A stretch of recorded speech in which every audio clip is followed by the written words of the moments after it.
Bismillahir Rahmanir Rahim. Assalamu alaikum and good afternoon to all of you.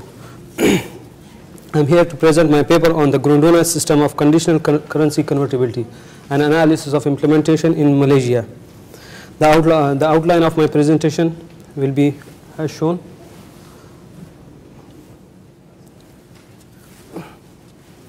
Okay. So first of all, I will discuss the background of my study. Since the demise of Bretton Woods system, the incidence of financial crisis increased around the globe. There have been 395 episodes of financial crisis during the 1970 and 2007. Additionally, the US subprime crisis in 2008 and the recently Eurozone sovereign debt crisis also worth mentioning. These crises affected the economies of both developed and the emerging markets. The incidence of these crises provide ample evidence about the intrinsic weaknesses of the existing monetary system and requires reconsideration of the currencies based on real commodities. There have been various proposals recommended by prominent economists on currency convertibility based on range of primary commodities over a longer period of time. They argued that the real value of money could be stabilized in terms of commodities because the deep cyclical fluctuations of plus minus 50% and more could be reduced in terms of primary happen in the primary market and could be reduced in terms of primary commodities and have positive impact on trade flows, balance of payment, economic growth, etc. Lewis Sinclair Grondona developed the Grondona system of conditional currency convertibility and provided a pragmatic solution to this. The primary advantage of this system in comparison to the other proposals of commodity reserve currencies is that it could be implemented in conjunction with the existing monetary system for each country independently. Accordingly, it could be taken as a preliminary step towards a monetary system based on real money. The commodity convertibility system suggested by Grondona is actually based on the original and ancient philosophy of stabilizing commodity prices by accumulating the reserves of commodities when the prices are falling and releasing the reserves of those commodities when the prices are going high. This idea of maintaining reserves of commodities can be traced back to the story of Yusuf alayhi salam, which is explained in the Holy Quran by Allah subhanahu wa ta'ala. The verses of the Holy Quran describes the king. These verses of Holy Quran describes the king's dream and its interpretation by Yusuf alayhi salam in the Holy Quran. In those verses of Holy Quran, Yusuf alayhi salam interpreted the king's dream and warned him of 7 years of calamity exactly after the 7 years of abundance. He suggested him to hold reserves of corn in the granaries during the good years, which were later used in the difficult times to overcome the 7 years of difficult time. These proposals were suggested. This ancient philosophy of maintaining reserve was incorporated by the economists, for example, Keynes, Graham, Hart, Calder, Tinbergen, and Grondona, into their proposals for attaining the macroeconomic stability. The Grondona system of conditional currency convertibility is actually based on durable, essential, basic imported commodities. The system tends to partially stabilize the prices of primary commodities in terms of the national currency of the country. Accordingly, it stabilizes the real value of money in terms of primary commodities handled by the nation's commodity reserve department. At the beginning, Grondona system only deals with the durable, essential, basic imported commodities which vary between the countries. Grondona initial list is comprised of 16 essential, durable, basic imported commodities as shown on the slide. The implementation of Grondona system would require establishing a commodity reserve department, similar to Bank of England's issue department under the classical gold standard. The CRD stands ready to exchange national currency, that's ringgit, on demand from the traders according to a specified price schedule. thereby buying the primary commodities when the prices are falling and selling them when the prices of commodities are going high. The prices offered by the CRD, for buying and selling would adjust according to the according to its reserves. The CRD would function under some important rule formulated by Grondona. These rules guarantee that the prices at which CRD stands ready to buy or sell the reserves of individual commodities on demand from the traders would remain in line with market forces. For that, the CRD maintains price schedule for each of the primary commodities. The price schedule primarily include information about the buying prices, that's called upper limit, lower limit, and the selling prices, upper limit, and certain prescribed quantity for each individual commodity called block. The figure shows the price schedule for the commodity. The CRD's buying and selling prices adjust automatically according to that fixed price schedule in opposite direction to the level of reserves with the CRD as shown in the figure.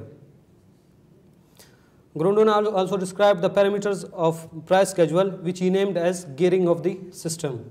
These parameters are important in deciding the extent of system's monetary and economic influence and the government financial commitment involved in the assumption of conditional convertibility system. There are 5 parameters of price schedule. The first is range of commodities. Grondona suggested to include only durable, essential, basic imported commodities. The domestically produced commodities and the fuel minerals should not be part of the system, at least initially.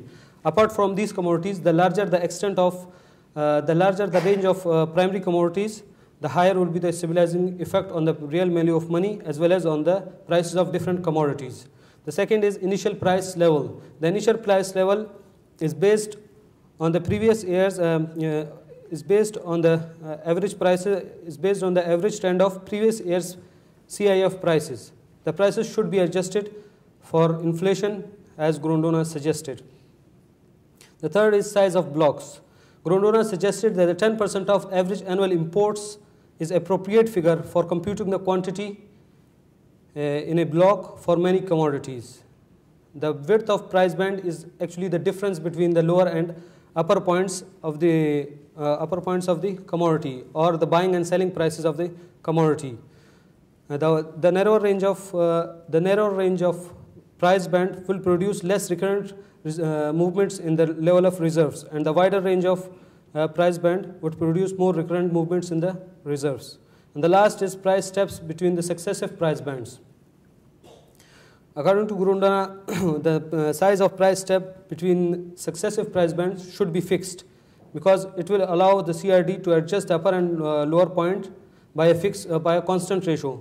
So Grondona suggested to adjust the upper and lower points of the CRD by 5%. In principle, the simulation would help to decide the appropriate gearing for these parameters. The Grondona has anti-inflationary and anti-deflationary effects along the business cycle, which could be explained with the help of diagram shown on the next slide. As you see in the slide, when the ringgit depreciates against the dollar, the ringgit prices of commodities go up, which will reduce the CRD reserves, and the ringgit money supply. On the other hand, when the ringgit appreciates against the dollar, it will reduce the ringgit commodity prices, which will increase the CRD reserves, ringgit money supply, and the commodity imports. All of these have stabilizing effects on the commodity prices, real value of money, exchange rate, and the balance of payment. Actually, we simulated the operation of Grondona system for Malaysia. We performed the simulation of conditional currency convertibility system based on principles and rules suggested by Grondona. The simulation enabled us to provide insights about the impact of systems operations on the various economic indicators such as business cycle, money supply, inflation, etc. The simulation requires the development of price schedules for each of the commodity included in the system. we used diff, C++, and MS Excel for developing the price schedules and for the simulation. In our study, we used 20 years data about the primary imported commodities of Malaysia, which was requested from the Department of Statistics of Bank Negara, Malaysia. The monthly market prices of primary commodities were accessed from the Index Mandi's website. The monthly data on various economic indicators were accessed from data stream. Before running the simulation, we set the following gearing of the system. In range of commodities, we took 10 durable, essential, basic imported commodities of Malaysia, which are shown on the slide. The initial price level is based on 3 years average CIF prices for each commodity, and the years were 2001 to 2003. The size of block. For the size of block, we took 10% of average annual imports of each primary commodity. And for the width of price band, we took 10% below and above the initial price level. And for the price steps between the successive price bands, we took 5% of the initial level. Before developing the price schedules, we adjusted all the prices of the primary imported commodities as suggested by Grondona. The figure. This slide illustrates the price schedules for soybean and zinc, which we got after developing the price schedules. As you can see, the price schedule includes information about the upper point, about the lower point, that is the buying price, upper point, which is the selling price, and the block size for the soybean and for zinc. We computed the real monthly market prices of primary commodities for years 2006, 7, 8, and 9 for running the simulation. This slide shows the results of our simulation. This slide shows that the level of reserves of sugar and the real prices of sugar. As you can see, the prices of sugar are high in 2006. So the level of reserves of sugar are low. But as the sugar prices went down during 2007 and 8, the sugar reserves with CRD has increased. And same is the case with the next graph, which is for wheat. This slide shows the level of reserves and real prices for the wheat. In 2006, wheat prices are slightly high. So the CRD accumulates few reserves of wheat in 2007. While in 2007, when the prices are decreased, the CRD reserves of wheat increases. Again in 2008, wheat prices rise, which reduce the wheat reserves with the CRD. This graph shows that there is an indirect relationship between the number of blocks or the level of reserves of commodities and the price level. And you can see the similar relationships for the other commodities, that's for lead, zinc, and nickel.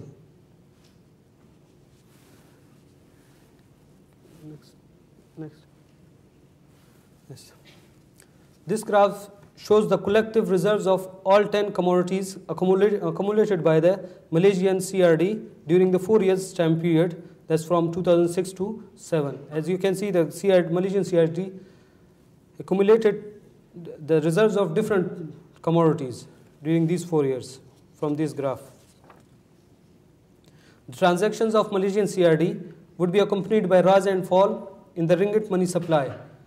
The buying of reserves from the Malaysian CRD by the traders would result in contraction of ringgit money supply, while the selling of commodities by the traders would increase the ringgit money supply by the amount equivalent to the total cost of blocks purchased by the CRD, as shown on the next slide. This slide shows that the total cost of reserves of wheat and sugar would decrease in direct proportion to the level of reserves of wheat and sugar, thereby result a direct increase or decrease in ringgit money supply. And we have the similar kind of relationships in case of metals, that's nickel and lead. Okay, 5 minutes, so I'll just discuss the table. So the influence of Malaysian CRD operations or ringgit money supply is illustrated in the table. Can you please show the table? Yes, table, the last one. Yes, yes. Yes. If the Malaysian CRD buys a whole first block of every primary commodity as a result of a fall in prices of commodity market, this would cost the Malaysian CRD 2,526 million ringgit and expands the ringgit money supply by the same amount. On the other hand, the sale of first block of every primary commodity would result contraction of ringgit money supply by 3,087 million ringgit. This is explained with the help of this table. Figure 3 and the table showed that the total cost of reserves decrease in direct proportion with the number of blocks, thereby result a direct decrease in the ringgit money supply. During recession, the expansion of money supply backed by reserves of real primary commodities is most desirable form of macroeconomic stabilization policy, as supported by both Keynes and Hayek. The formation of Malaysian CRD would have the same macroeconomic stabilizing effects.